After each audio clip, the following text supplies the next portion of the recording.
Hi everyone, welcome to the biology concept. आज के इस वीडियो में हम बात करेंगे सेल की, द यूनिट ऑफ लाइफ, जो कि क्लास 11 का चैप्टर नंबर 8 है। ठीक है, एनसीईआरटी बायोलॉजी का। सो स्टार्ट करते हैं हम। सेल जो है वो सबसे basic structural and functional unit होता है किसी लिविंग ऑर्गेनिज्म का। ठीक है, हमारे सराउंडिंग में लिविंग एंड नॉन लिविंग दोनों ही तरह की चीज़ें प्रेजेंट हैं। तो क्या चीज़ ऐसी है जो लिविंग को नॉन लिविंग से डिफ्रेंशिएट करती है? That is presence of cell. जिस चीज़ में सेल प्रेजेंट है वो चीज़ लिविंग हो गई। ठीक है, लाइक अ बॉल, बॉल के अंदर सेल नहीं है। ठीक है, तो वो क्या है? नॉन लिविंग है। ठीक है, ह्यूमंस के अंदर, बैक्टीरिया के अंदर, एनिमल्स के अंदर, प्लांट्स के अंदर, इन सब में क्या है? सेल प्रेजेंट है। तो वो चीज़ें क्या है? लिविंग है। ओके। यूनिसेलुलर ऑर्गेनिजम्स वो ऑर्गेनिज्म होते हैं जो कि सिर्फ और सिर्फ एक सेल से बने होते हैं। इसके एग्जांपल्स हैं amoeba and paramecium. Amoeba looks like something this. Okay, amoeboid, irregular उसका शेप होता है। एंड पैरामीशियम जो है वो एक slipper like looking proto unicellular organism है। ओके, एक यूनिसेलुलर ऑर्गेनिज्म जो है वो कैपेबल होता है इंडिपेंडेंट एग्जिस्टेंस के लिए, ताकि वो अपने लाइफ के सारे एसेंशियल फंक्शन जो है वो खुद कर सके। ठीक है, anything smaller than a complete cell can not ensure independent living. ठीक है, हर वो चीज़ या कोई भी चीज़ जो कि एक कंप्लीट सेल से छोटी है वो अपनी इंडिपेंडेंट लिविंग को इंश्योर नहीं कर सकती। ओके, अब बात करेंगे हम डिस्कवरीज़ के बारे में। तो सेल की डिस्कवरी किसने की थी सबसे पहले? तो उनका नेम था एंटोनी वैन ल्यूकेनहॉक। ओके, इन्होंने सबसे पहले ऑब्जर्व किया था और डिस्क्राइब किया था एक लिविंग सेल को। रॉबर्ट ब्राउन ने डिस्क्राइब किया था, डिस्कवर किया था न्यूक्लियस को। ठीक है, ये बहुत इंपॉर्टेंट पॉइंट्स हैं। कई बार क्वेश्चन आते हैं कि न्यूक्लियस की डिस्कवरी किसने की थी, तो आपको पता होने चाहिए। ठीक है, लेटर ऑन इलेक्ट्रॉन माइक्रोस्कोप का जब इन्वेंशन हुआ तो हमें सेल के और इंटरनल और डिटेल्ड स्ट्रक्चर जानने को मिले। ठीक है, सेल थ्योरी जो है वो दो साइंटिस्ट ने मिलकर के दी थी। ठीक है, एक है Schleiden and second one is Schwann. Okay, ये दो अलग अलग साइंटिस्ट थे। स्केलेडन जो थे वो एक जर्मन बोटानिस्ट थे जिन्होंने बहुत सारे प्लांट टिश्यू पे स्टडी करी एंड उन्होंने कंक्लूड किया कि हर that all plant cells are composed of cell. ठीक है, ये बोटानिस्ट थे तो इन्होंने प्लांट पे स्टडी करी और इन्होंने बताया कि हर एक प्लांट जो है वो सेल का बना हुआ है। ठीक है, और इस कॉमन जो थे वो जूलॉजिस्ट थे, दैट इज उन्होंने जूलॉजी यानी एनिमल्स के बारे में इन्होंने पढ़ाई करी थी। तो इन्होंने क्या ऑब्जर्व किया?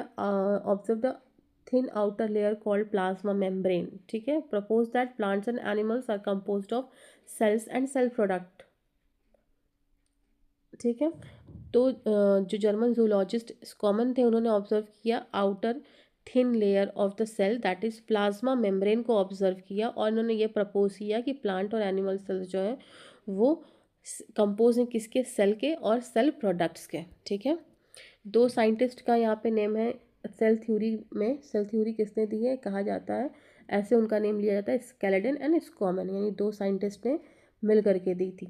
ओके, तो इन दोनों ने मिलकर के ये बताया, सेल थ्योरी को प्रपोज किया स्केल्डन एंड स्कॉमन ने। और इसकी लिमिटेशन ये थी कि ये अच्छे से एक्सप्लेन नहीं कर पाई कि कैसे न्यू सेल्स बन रहे हैं। ठीक है, विरकाउ दैट इज़ 1855 में इन्होंने एक कंसेप्ट प्रपोज किया that is omni cellular e cellular, जिसका इंग्लिश मीनिंग निकलता था कि all cells arise from pre existing cells. सभी सेल्स जो है पहले से जीवित सेल से बनते हैं। ठीक है, he modified the earlier cell theory and gave it its final form. ठीक है, वर्काउ ने जो है स्केल्डन एंड स्कॉमन की सेल थ्योरी को मॉडिफाई करके फाइनल फॉर्म दिया। ठीक है, मॉडर्न सेल थ्योरी क्या कहती है कि all living organisms are composed of cells and their products. All cells arise from pre existing cells. ठीक है, this is important point. Modern cell theory क्या कहती है कि सभी लिविंग ऑर्गेनिज्म जो है वो सेल के बने होते हैं और उनके प्रोडक्ट्स के। ठीक है, फर्स्ट वन ये रहा। सेकंड क्या है कि हर एक सेल जो है वो अराइज हुआ है पहले से जीवित सेल से। ठीक है, नेक्स्ट एक ओवरव्यू हम देखते हैं सेल का। तो cells were earlier observed in onion peel. ठीक है, प्लांट सेल। ठीक है, and human cheek cells, animal cell. onion cell has a cell wall at it as its outer boundary. Okay, human cheek cell doesn't have a cell wall. ठीक है, this is another important point कि plant cell में जो है plant cell में cell wall present होती है where as animal cells में सेल वॉल नहीं होती है। ठीक है, just inside the cell wall in plants or as the outer boundary in outer boundary in animals lies the plasma membrane, ठीक है, लेकिन प्लाज्मा मेम्ब्रेन जो है वो दोनों में कॉमन है, एनिमल्स में भी है एंड प्लांट्स में भी है, वेयर एज सेल वॉल जो है वो सिर्फ और सिर्फ प्लांट्स में है, एनिमल्स में नहीं है। नेक्स्ट अब हम बात करेंगे न्यूक्लियस की। तो न्यूक्लियस एक डेंस मेम्ब्रेन बाउंड स्ट्रक्चर होता है। ये कंटेन करता है क्या, क्रोमोसोम्स को। क्रोमोसोम कैरी करते हैं डीएनए को, जो कि एक जेनेटिक मटेरियल है, ठीक है। ये रहा आपका क्रोमोसोम जिस पे होता है क्या, डीएनए, ठीक है। ये रहा आपका डीएनए, इस पे अरेंज होता है और ये प्रेजेंट होता है न्यूक्लियस के अंदर। एंड न्यूक्लियस किसके अंदर होता है, सेल के अंदर होता है, ठीक है। तो ये रहा आपका सेल, ये रहा आपका न्यूक्लियस, ये रहा आपका क्रोमोसोम और इसके अंदर अरेंज होते हैं डीएनए। ओके, डीएनए, सॉरी मैं यहाँ डीएनए को स्मॉल से लिख रही हूँ। ओके, तो based on the nucleus cell में भी eukaryotic cell and prokaryotic cell. Eukaryotic cells के पास मेम्ब्रेन बाउंड न्यूक्लियस होता है, वेयर एज प्रोकैरियोटिक सेल्स के पास membrane bound nucleus, that is true nucleus, absent होता है प्रोकैरियोटिक सेल्स में, ठीक है। साइटोप्लाज्म जो होता है वो एक सेमी फ्लूइड मैट्रिक्स होता है जो सेल के इनसाइड प्रेजेंट होता है। ये ऑक्यूपाई करता है most of the cell volume, ठीक है। Site of the most metabolic and chemical reaction होता है cytoplasm, present in both prokaryotes and eukaryotes, ठीक है। सेल ऑर्गेनल्स की अब हम बात करेंगे तो ये मल्टीपल टाइप के होते हैं, मल्टीपल टाइप्स के होते हैं, बट जो एग्जाम्स में पूछे जाते हैं कि मेम्ब्रेन बाउंड ऑर्गेनल्स क्या है, ठीक है, तो उनके बारे में पहले हम बात करते हैं। तो मेम्ब्रेन बाउंड ऑर्गेनल्स जो कि सिर्फ और सिर्फ यूकैरियोटिक सेल्स में प्रेजेंट होते हैं वो है क्या, endoplasmic reticulum, Golgi apparatus, lysosomes, mitochondria, vacuoles and microbodies, ठीक है। प्रोकैरियोटिक सेल्स में मेम्ब्रेन बाउंड ऑर्गेनल्स नहीं प्रेजेंट होते हैं, ठीक है। बार बार यहाँ पे एक वर्ड यूज़ हो रहा है, that is membrane bound organelles. तो मेम्ब्रेन बाउंड ऑर्गेनल्स का मतलब ये होता है कि कोई एक ऑर्गेनल, जैसे कि आप न्यूक्लियस को ले लो, तो न्यूक्लियस के पास अपना अलग से भी एक मेम्ब्रेन होता है, ठीक है, जो कि लिपिड का बना हो सकता है या किसी और चीज़ का। तो ऐसे ऑर्गेनल जिनके पास अपना एक सेपरेट मेम्ब्रेन होता है सेल के अंदर, उन्हें हम कहते हैं मेम्ब्रेन बाउंड ऑर्गेनल्स, ठीक है। जैसे राइबोसोम है, तो राइबोसोम के पास अपना एक मेम्ब्रेन नहीं होता है, ठीक है, तो वो प्रोकैरियोट्स एंड यूकैरियोट्स दोनों में ही पाए जाते हैं। But endoplasmic reticulum, that is ER, Golgi apparatus, lysosome, mitochondria, vacuoles and microbodies, इन सब के पास जो है अपना एक मेम्ब्रेन होता है सेल के अंदर। तो ये सारे जो है मेम्ब्रेन बाउंड ऑर्गेनल्स कहलाते हैं, ठीक है। मेम्ब्रेन बाउंड ऑर्गेनल्स जो है वो सिर्फ और सिर्फ यूकैरियोट्स में होते हैं, प्रोकैरियोट्स में ये नहीं होते हैं। सो राइबोसोम यहाँ पे बताया हुआ है कि राइबोसोम जो है वो present in all cells, that is prokaryotic as well as eukaryotic cell, दोनों में ही प्रेजेंट होते हैं। और ये मेम्ब्रेन बाउंड ऑर्गेनल नहीं है। कहाँ पाए जाते हैं, ये फ्रीली साइटोप्लाज्म में फ्लोट करते हैं, ठीक है, अटैच रहते हैं ये रफ इंडोप्लाज्मिक रेटिकुलम से भी। और ये कभी कदार आपको माइटोकॉन्ड्रिया के अंदर भी मिलते हैं, इनसाइड क्लोरोप्लास्ट भी होते हैं। इनका फंक्शन होता है प्रोटीन का सिंथेसिस करना, ठीक है।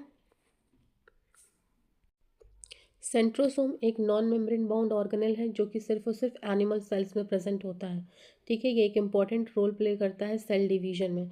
मैंने अभी लास्टली जो है cell cycle and cell division का वीडियो अपलोड किया है बहुत सारा, जिसमें मैंने अलग अलग पार्ट में करके इसे बताया है, तो उसमें भी सेंट्रोसोम का जिक्र है, उसको भी मैंने एक्सप्लेन कर रखा है, ठीक है। तो सेंट्रोसोम जो है वो सेल डिवीजन में हेल्पफुल रहता है और ये सिर्फ और सिर्फ एनिमल सेल्स में पाया जाता है, और ये भी एक नॉन मेम्ब्रेन बाउंड ऑर्गेनल है। This is very important point कि सेंट्रोसोम भी है जो, वो भी नॉन मेम्ब्रेन बाउंड ऑर्गेनल है। Next size and shapes of the cell के बारे में हम बात करेंगे। तो सेल जो है वो अपने साइज़ में, शेप में एंड फंक्शन में बहुत वैरायटी रखता है। लाइक माइकोप्लाज्मा को आप देख लो तो ये सबसे स्मॉलेस्ट लिविंग सेल है, ठीक है, इसका साइज़ ये है। और बैक्टीरिया जो है वो लार्जर दैन माइकोप्लाज्मा है, ठीक है। एग्जाम ओरिएंटेड की पॉइंट्स अब हम देखेंगे तो सेल जो है वो structural and functional unit of life है। किसने ये कहा कि एक एग्जिस्टिंग सेल जो है वो प्री एग्जिस्टिंग सेल से ही आया है, तो वो किसने कहा, विरकाउ ने कहा, ठीक है। ये ऑलरेडी नीट में क्वेश्चन पूछे जा चुके हैं, ये सब आ चुका है, ठीक है। प्रोकैरियोटिक सेल्स के पास मेम्ब्रेन बाउंड न्यूक्लियस नहीं होता, ना ही मेम्ब्रेन बाउंड ऑर्गेनल्स होते हैं, ठीक है। यूकैरियोटिक सेल्स के पास ट्रू न्यूक्लियस प्रेजेंट होता है।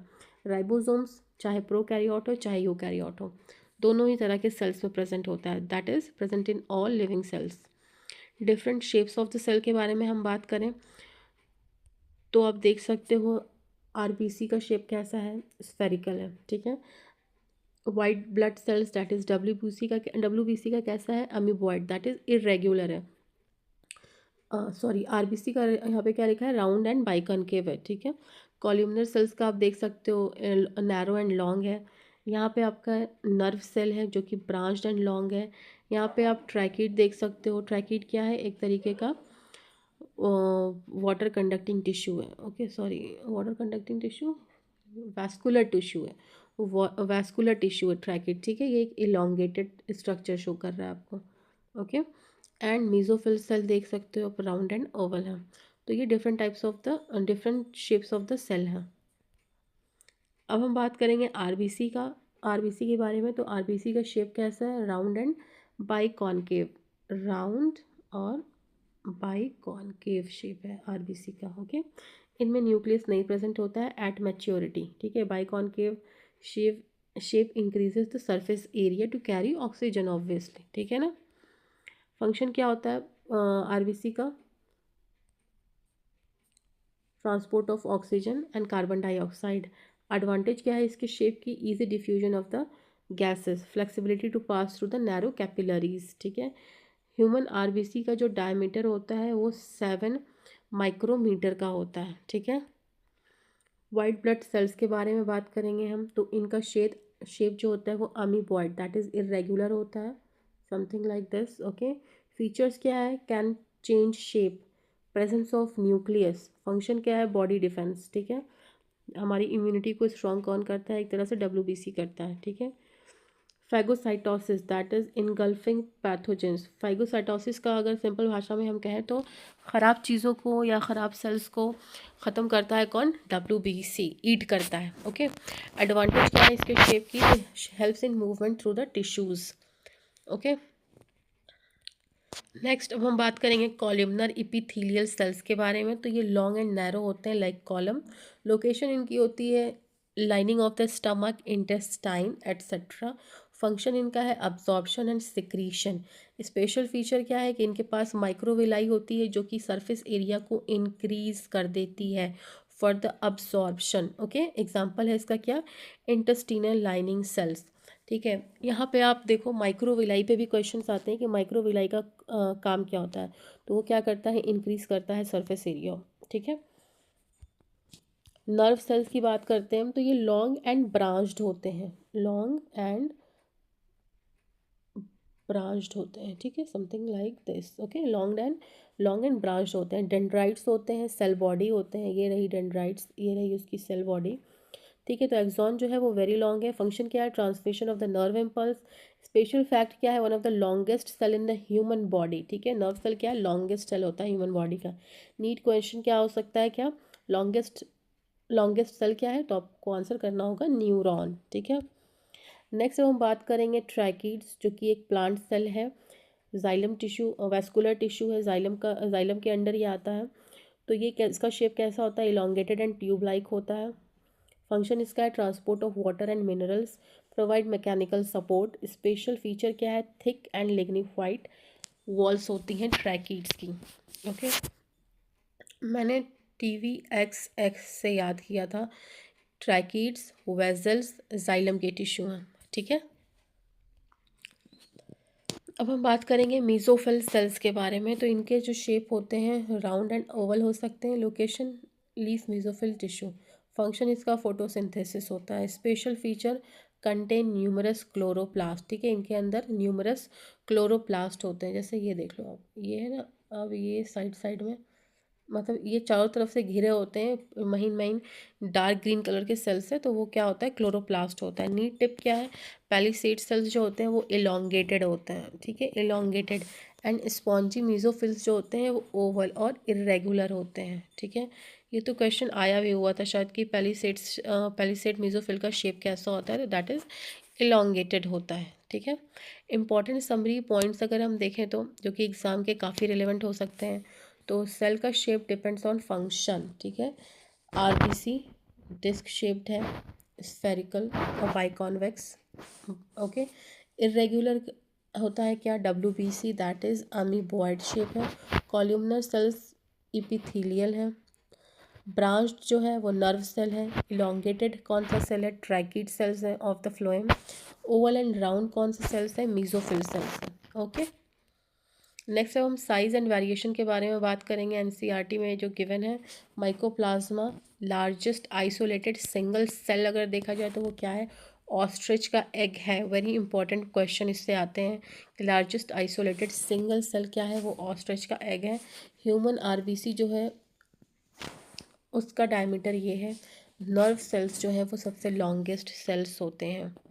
One line NEET question practice ये है कि बाइकॉन्केव सेल्स कौन से होते हैं, WBC होता है, RBC होता है, मीजोफिल सेल्स होता है या ट्रैकिड्स होता है। मान लो ये 4 ऑप्शंस आ गए आपके, ठीक है। तो करेक्ट आंसर क्या है इसका, RBC है, ठीक है। बाइकॉन्केव इसका स्ट्रक्चर होता है। अमीबॉयड मूवमेंट कौन शो करता है, WBC शो करता है।